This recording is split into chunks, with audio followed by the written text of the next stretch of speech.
Conversational intelligence is a new intelligence in the world. We're used to intellectual intelligence and emotional intelligence. Conversational intelligence, believe it or not, came to me, at least the very beginning, when I was 11 years old. Now that sounds like an incredible young time for a child to be interested in it, but I started to look at interaction dynamics when I was very young. I grew up in a family where my father was very much of a teller. All of us acknowledged that his direct conversation with us was telling us what to do. And somehow my interest in patterns grew out of that. And I started to literally run away from home, going to neighbors' houses, because there was a whole different type of interaction that was taking place there. And I remember feeling so good when I would go visit those houses. I got my sister and brother to come with me because there was something that was happening there that wasn't happening at home. Now, at the young age of 11, there's no way that I could have come up with conversational intelligence, but I got this fascination for patterns. So I noticed that there's some people that do a lot of telling, and there are other people that do a lot of asking. And I started to read medical books to see if I could understand what's going on in people that enables a different type of conversation to stimulate a part of the brain. Now let me just stop and say, again, that sounds strange for a child that young, but I started to think about cocktails. I started to think about what was happening inside of me, because I would come away from these houses that I visited feeling phenomenal. And I'd be at home and I'd say something's wrong. And so what I started to do is I spent my whole life after that, all my courses in school, everything that I studied had to do with speaking, with physiology, with psychology, with chemistry, because I wanted to understand why certain conversations elevate us up to a whole other level, why certain conversations take us down. Now I'm sure all of you have had these conversations where you come away feeling bad about yourself or bad about a situation.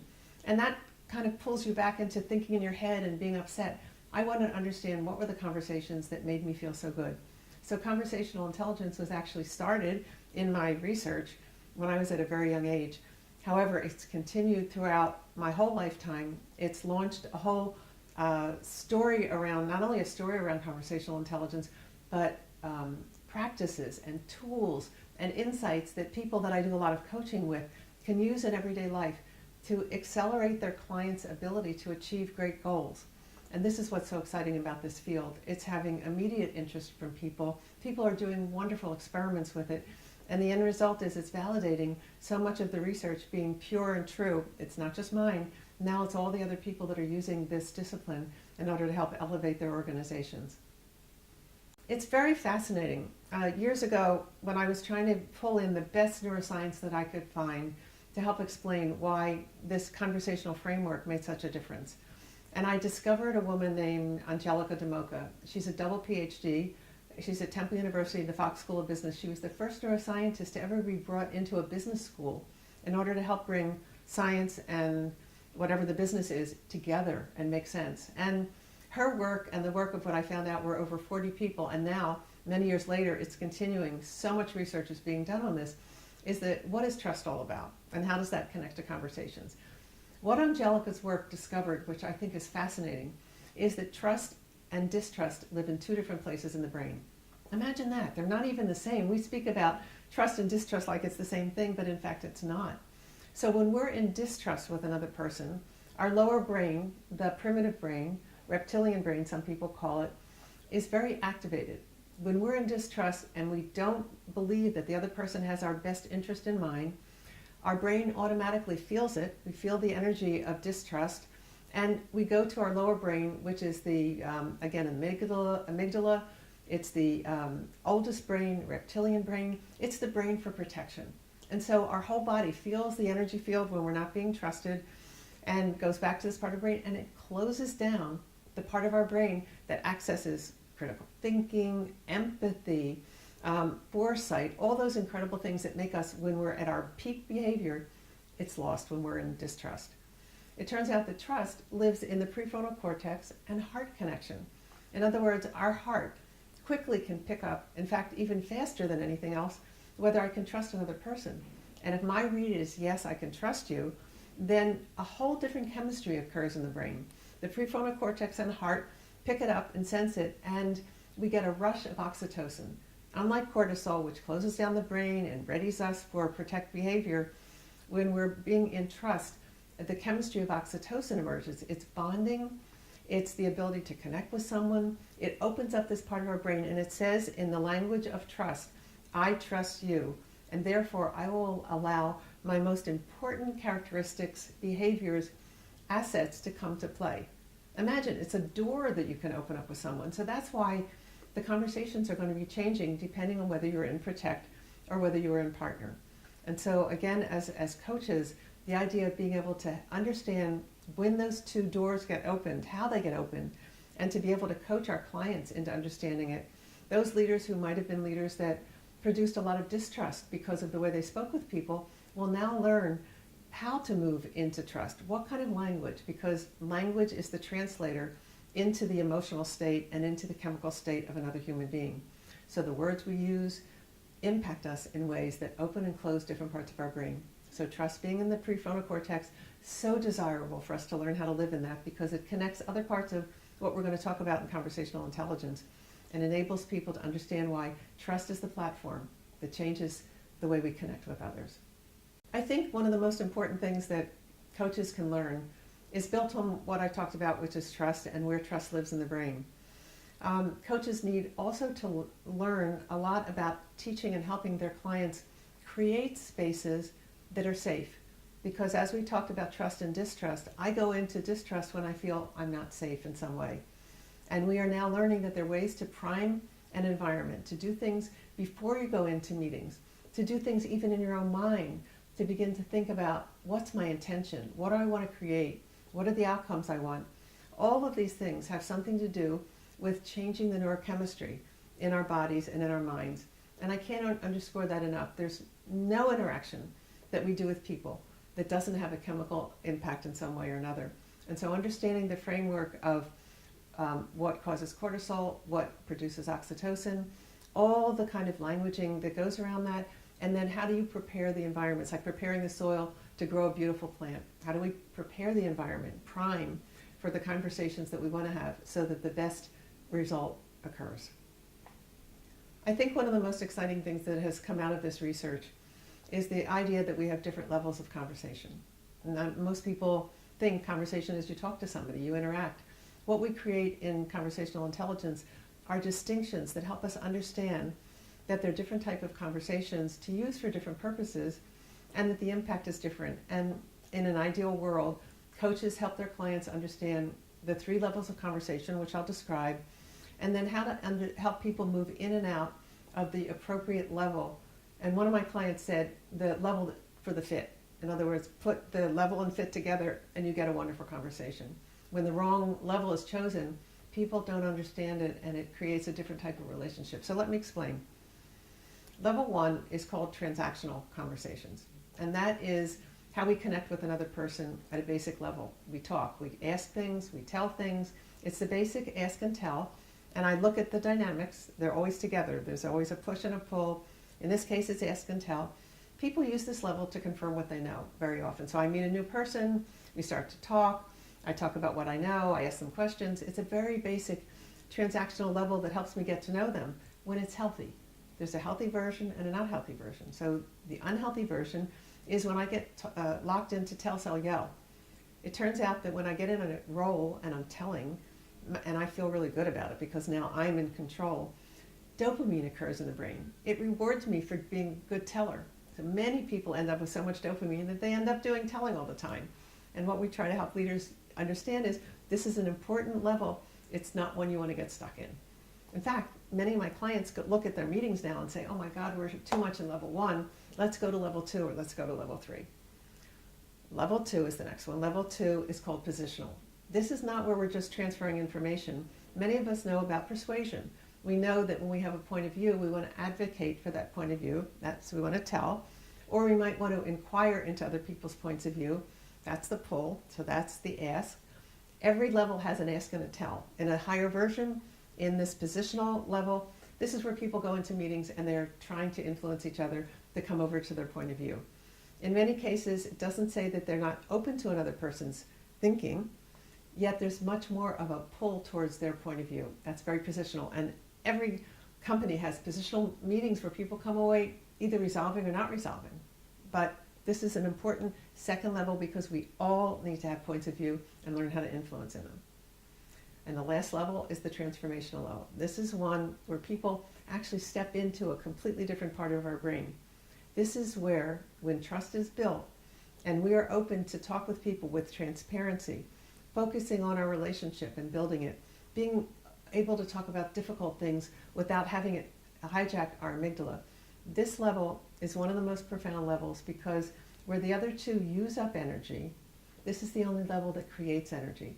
And it actually creates energy to explore parts of our thinking that are not readily available in level 1 or level 2, which is where new insight evolves, where new thinking occurs, and where people co-create the future that they want to create together. I think out of all of the work I've done, the most exciting part of this work is the discovery that there are conversational essentials. Essentials sound like it's something that you do every day, like taking vitamins, and in a way it is. The conversational essentials have such a power to shift the energy inside of people and to shift their ability to have better conversations like nothing I've ever seen before. They sound simple. I want every coach to know how to use them and how to engage their clients in using them. So let me start with some of the most important. We've done a lot of research on listening. So what I call listening to connect is the most powerful of all the essentials. Some people say to me, is this listening to understand? Isn't it listening to confirm that you know what another person is thinking? Isn't listening about that? We already know about that. No, listening to connect is something very different. Our brain reads judgment very quickly. If I'm judging you, even if I'm looking at you and thinking, why did she wear that to work? Or, I can't believe she said that. Or, while I'm listening, I'm judging the quality of the interaction and the quality of the world around you. As soon as I start to do that, I'm spewing cortisol. I'm making it happen inside of you. I'm making it happen inside of me. And all of a sudden, I'm not connecting with you. Human beings need connection, and conversational intelligence is designed to help us have a better connection with other people. And when we do, it's like the old-fashioned radio. You turn the dial in, and when you get it in the right place, wow, the conversation flows. So conversational essentials are the bed for all of what we do. So listening to connect, when we do that, I literally have had people call back, write back, email me, and tell me, oh my God, this is the best conversation I've ever had with my spouse or with my son. Because we pick up that judgment, and when it's gone, boy, does it feel good to be in the presence of another person. I start to produce oxytocin in me and you, and then again, we're now into a whole different place. So listening to connect is one. The second one is a big one also, and it's called asking questions for which we don't have answers. Too often we ask questions that are leading questions. We know what's going on. We just kind of ask it, and then in our head we almost answer it. Asking questions for which we don't have answers is a way to explore other people's thinking. I really don't know how you think about what you just did. It's a pulling of another person closer to you. So asking questions for which you don't have answers opens up discovery, opens up connection. And again, our brain loves connection. It loves to feel safe. So asking questions for which you don't have answers creates, again, a platform of strength in our relationship that produces the right chemistry for us to go deeper with each other, which people have said. I have a lot of coaches around the world that are sending me notes about this work, and they say that this is something that they didn't believe and didn't know would have such a big impact. But it is. It's something that, again, creates that pull towards others and the opening of amazing conversations. So you've heard two. Those are two of the most important. The one that people love the most, I have to say, and coaches are telling me how they're using it right away, is called double clicking. So double clicking, like when you go open up your computer and your folder, you double click and there's something inside. Too often we make assumptions about what people are saying when they say it. So words contain worlds.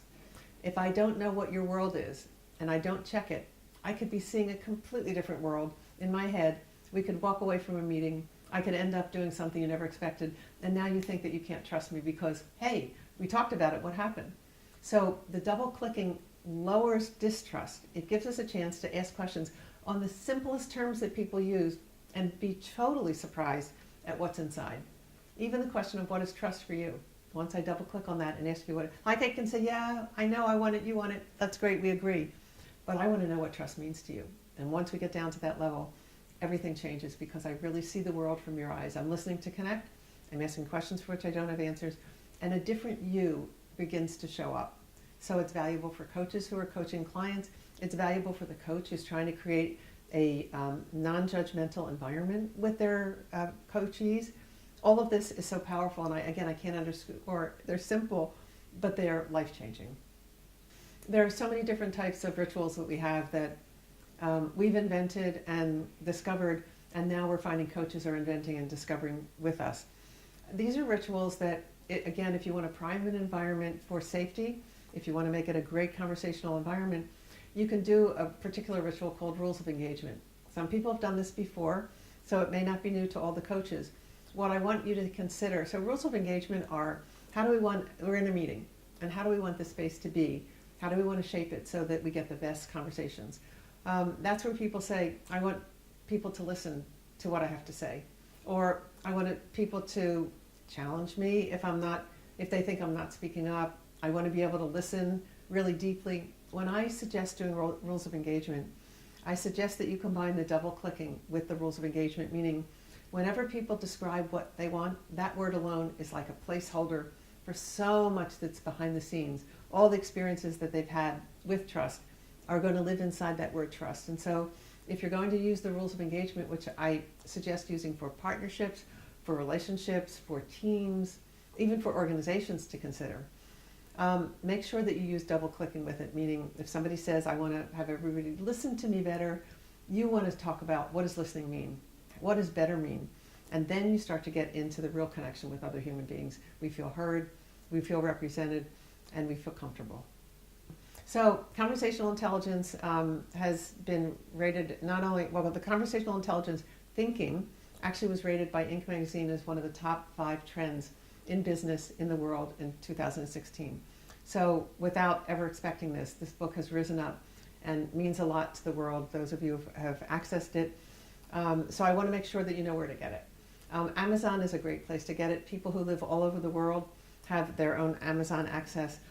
This is one place where you can get it at a great price and it can be sent to you. And I think everybody that is watching this will be able to get a copy of it.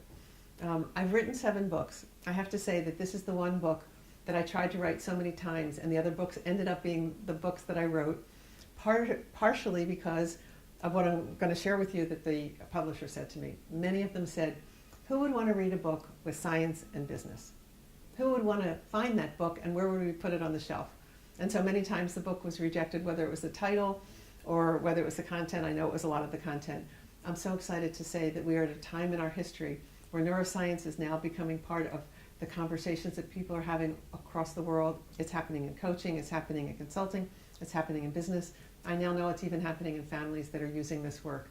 So I hope that you find the book. I'm sure Amazon will be a great place to do it. And I'm very excited that there's such deep interest in this work. CIQ is now out in the world, and I know that coaches are bringing it into their client organizations. So the experience of how do people receive it, accept it, like it, use it, is really, we're in a research phase knowing about it.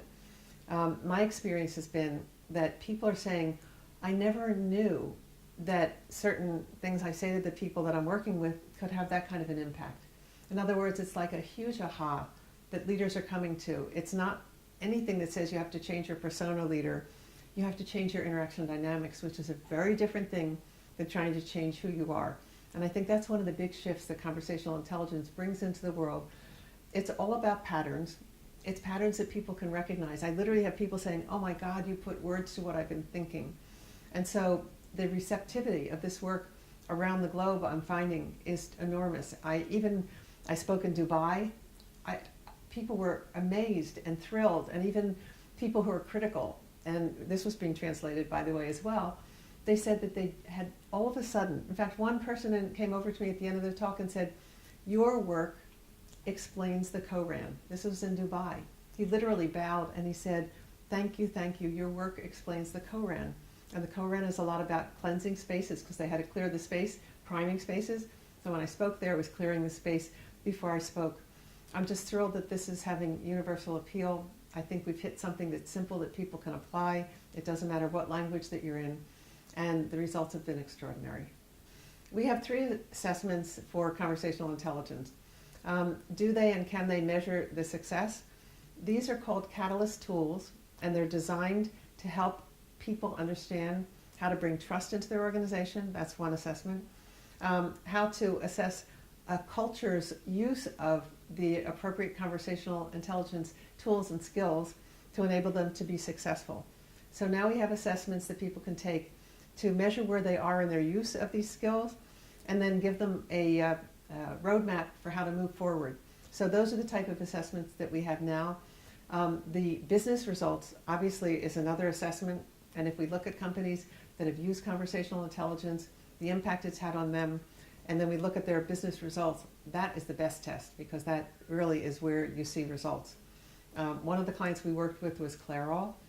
Clairol was going through a major transformation. At the time we started, they were a $250 million company. They got purchased by Procter & Gamble for $4.5 billion under a decade. So this is an organization that used these skills. It had an impact, and the business result is not only the culture shifted and they became a category leader, but their revenues were so much bigger than anybody had ever envisioned. So that's our measurement for success with conversational intelligence.